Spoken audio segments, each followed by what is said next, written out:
Hello दोस्तों, नमस्कार। आज की इस वीडियो में हम प्रेजेंट इंडेफिनिट टेंस में इंटेरोगेटिव सेंटेंस यानी प्रश्नवाचक वाक्यों का अंग्रेजी में ट्रांसलेशन करना सीखने वाले हैं। इससे पहले हमने नेगेटिव और अफर्मेटिव सेंटेंस की वीडियो में अफर्मेटिव और नेगेटिव सेंटेंस का ट्रांसलेशन करना सीखा था। अगर आपने वो वीडियो नहीं देखी है तो उसका लिंक आपको डिस्क्रिप्शन बॉक्स में मिल जाएगा, आप वो वीडियो भी जाकर देख सकते हैं। तो चलिए शुरू करते हैं। तो इससे पहले इंटेरोगेटिव सेंटेंस तो प्रश्नवाचक वाक्य, तो इसके पहले इसके जो रूल हैं उनको पढ़ लेते हैं। तो रूल नंबर 1 है एकवचन कर्ता के साथ सहायक क्रिया डज तथा बहुवचन कर्ता के साथ डू का प्रयोग करते हैं। तो जो एकवचन वाक्य होगा वहां पर एक वचन कर्ता होगा, वहां पर डज लगाएंगे तथा बहुवचन कर्ता के साथ डू लगाएंगे। और रूल नंबर 2 है यदि वाक्य में पहले क्या आए तो सहायक क्रिया को कर्ता से पहले लिखते हैं। तो देखिए प्रश्नवाचक वाक्य दो तरीके से आता है। पहला तो ऐसे आता है क्या वह घर जाता है, तो इसमें क्या पहले आया है। और एक इस प्रकार से आता है वह घर क्यों जाता है, तो इसमें क्या पहले नहीं बल्कि बीच में आया है। तो देखिए ये दोनों पॉइंट उसी के ऊपर हैं। यदि वाक्य में पहले क्या आए तो सहायक क्रिया को कर्ता से पहले लिख देते हैं। लेकिन रूल नंबर 3 है यदि वाक्य में बीच में क्यों कैसे आदि आए तो पहले उनकी अंग्रेजी लिखते हैं, उसके बाद सहायक क्रिया लगाते हैं। तो कहने का अर्थ यह है कि इस वाले वाक्य में जैसे क्या हुआ घर जाता है, जो पहले क्या आएगा उसमें कुछ क्या की अंग्रेजी उसमें नहीं लिखेंगे, उसमें सिर्फ सहायक क्रिया को कर्ता से पहले लगा देंगे। लेकिन अगर क्यों या क्या या कैसे अगर बीच में आता है तो वहां पर सबसे पहले इसकी अंग्रेजी लिखी जाएगी और उसके बाद सहायक क्रिया और उसके बाद कर्ता। तो चलिए इनको बनाने से सीखते हैं, क्योंकि उदाहरण से ही सब कुछ पता चलता है। तो देखिए फॉर्मूला हमने बना लिया है। सबसे पहले सहायक क्रिया लिख लिए डू या डज, उसके बाद है सब्जेक्ट, उसके बाद है वर्ब की फर्स्ट फॉर्म यानी क्रिया, उसके बाद है ऑब्जेक्ट यानी कर्म।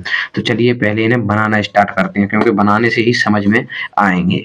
तो ये पहले दिया है क्या राम स्कूल जाता है, तो इसमें आगे आया है क्या, तो सबसे पहले लगाएंगे सहायक क्रिया। तो एक वचन कर्ता के साथ डज लगती है तथा ये एक वचन कर्ता ही है, तो सबसे पहले लिख लेते हैं डज।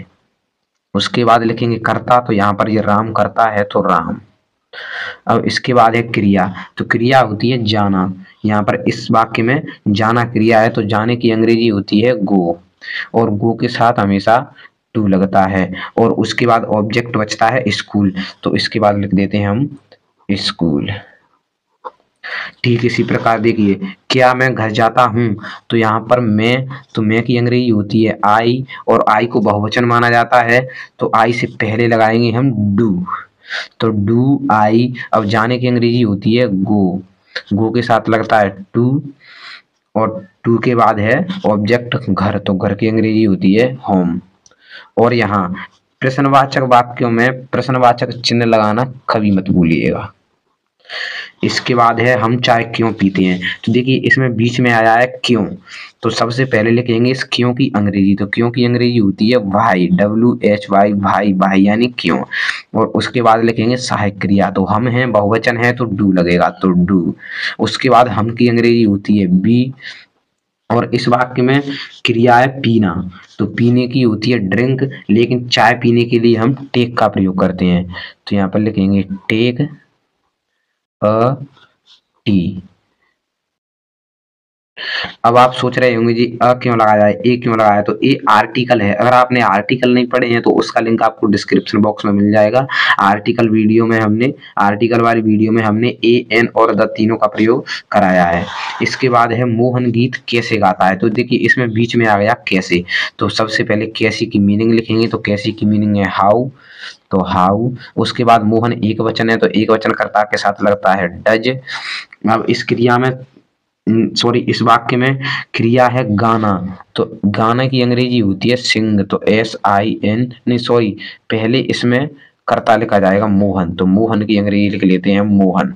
अब मोहन के बाद इसमें गाने की अंग्रेजी होती है सिंग, तो SING सिंग, तो how does Mohan sing a song. और इसके बाद है प्रश्नवाचक चिन्ह। अब इसके बाद है क्या राम पतंग उड़ाता है, तो क्या, क्या इसमें पहले आया है तो इसमें क्या की मीनिंग नहीं लगेगा, सबसे पहले सहायक क्रिया लगाएंगे, तो राम एक वचन है तो सहायक क्रिया लगेगी यहाँ पर डज। उसके बाद कर्ता राम, और इस वाक्य में क्रिया है उड़ाना, तो उड़ाने की अंग्रेजी होती है फ्लाई, FLY फ्लाई। फ्लाई ए पतंग की अंग्रेजी होती है काइट, KITE काइट। और ये प्रश्नवाचक चिन्ह। उसके बाद है सीता मंदिर क्यों जाती है, तो इसमें बीच में क्यों आया है, तो क्यों की अंग्रेजी लिखते हैं पहले, तो WHY भाई यानी क्यों। उसके बाद है सीता एक वचन है तो डज, और डज के बाद सीता की अंग्रेजी लिख देते हैं, तो सीता की स्पेलिंग लिख देते हैं इंग्लिश में तो सीता। और उसके बाद इसमें क्रिया है जाना, तो जाने की अंग्रेजी है गो, और गो के साथ हमेशा आता है टू। और इसके बाद है टेम्पल, मंदिर की अंग्रेजी होती है टेम्पल। और उसके बाद प्रश्नवाचक चिन्ह। तो आशा करता हूँ आपको ये अच्छी से समझ में आ गया होगा। अगर आप इसी प्रकार बहुत ही सरल भाषा में इंग्लिश ग्रामर सीखना चाहते हैं, इसकी प्रत्येक टेंस